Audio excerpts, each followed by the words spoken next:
Good evening sir, how are you? कैसे हैं आप? Fine, thank you. सर, आज की जो ये कॉन्फ्रेंस हुई है माइनॉरिटीज़ के हवाले से, इस बारे में एज अ क्रिश्चियन कम्युनिटी को रिप्रेजेंट करते हुए क्या कहेंगे आप?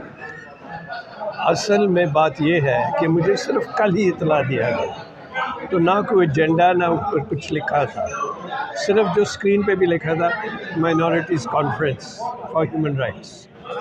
तो इसलिए मैंने ना इधर को तकरीर की ना कोई बात की, मैं तो सुनने वालों में था। तो जो मुझे अच्छा लगा कि माहौल बड़ा अच्छा था, और जो हमारे सिंध के माइनॉरिटीज़ नए मिनिस्टर साहब शाह जी है, उनको मैं पहले से जानता था, और चीफ मिनिस्टर साहब भी आए, और जो बातें उन्होंने की ये बहुत अच्छी बातें थी।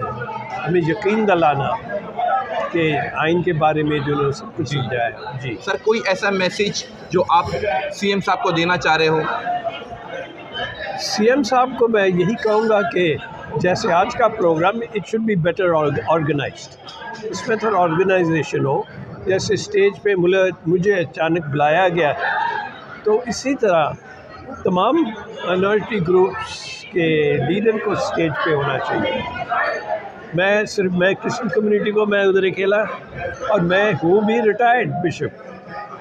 तो हिंदू कम्युनिटी के और भी थे, रमेश सिंह साहब थे, सिख कम्युनिटी के, बहाई कम्युनिटी भी होते हैं, सारी कम्युनिटी को रिप्रेजेंट वहाँ पे करना चाहिए। जी, पारसी कम्युनिटी ने बहुत बड़ा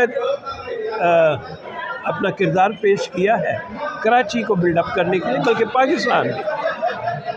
सो पहले ये ना, ताकि सारे माइनॉरिटीज़ रिप्रेजेंट हो और वो भी महसूस करें कि हमें भी इस दायरे में बुलाया गया।